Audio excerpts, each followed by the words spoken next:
Say what you like about Arsene Wenger, and many have, but when he pulls a stroke like this one you wonder if it is going to be his season. Woe Champions League matches in the campaign both lost. Arsenal were being played off the park by one of the strongest teams in the competition, needing at least 4 points from the 2 games against Bayern Munich to have a realistic hope of reaching the knockout stages. Despite that, Arsenal had the best chance, an absolute sitter for Theo Walcott. His effort may have produced a world-class save from goalkeeper Manuel Neuer, but quickly underlined the desperate need Arsenal still have for the sort of striker who buries a header from 6 yards when it is served up as deliciously as the cross presented by Nacho Monreal. It all seemed so inevitable.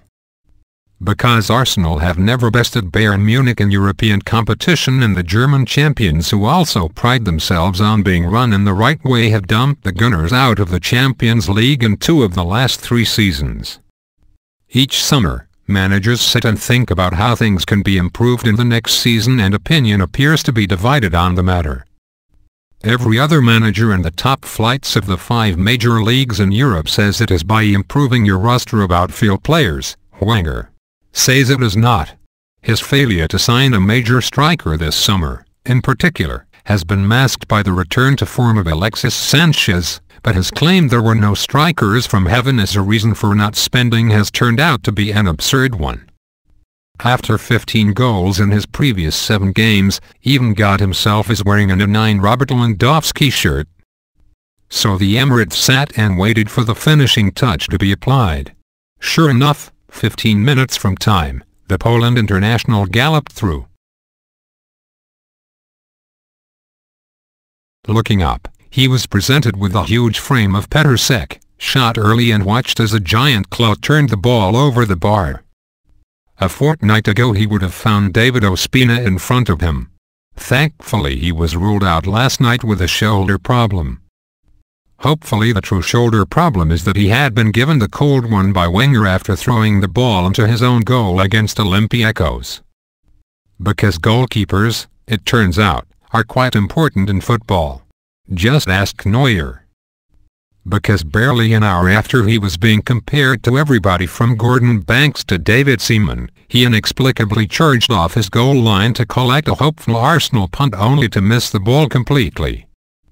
Olivier Giroud, only on the pitch for 3 minutes, looked up in surprise only for the ball to crash against the side of his face and trickle over the line. And yet there was still the Lewandowski factor. Sure enough, moments later, having kept him quiet for most of the night, Laurent Koscielny was struggling to keep up with him. Lewandowski pulled back his leg and swung whoosh, an embarrassing air shot which gave Arsenal a goal kick and the chance to breathe. A sigh of relief. 4 minutes of added time did nothing to help tensions, and yet Wenger's hex over the world's greatest goalkeeper and, for this month at least, the planet's most prolific striker extended to Germany's meanest defense. Suddenly there was a loose pass across the back 4 and Hector Bellerin pounced. Mesut Ozil met his cross and Neuer tried to claw the ball away as he had done in the first half from Walcott. Alex Oxlade-Chamberlain fluffed the follow-up, but the eagle-eyed assistant had spotted the first effort had crossed the line and the Emirates was in uproar. They are only level on points with bottom club Dinamo Zagreb and have a trip to Munich to come. Yet somehow, as Arsenal sit poised second in the Premier League and buoyed by the sheer unlikeliness of this result, you wonder what could actually happen on the red side of North London this season. Maybe Giroud really is the striker to deliver it for them, and it really can be happy ever after.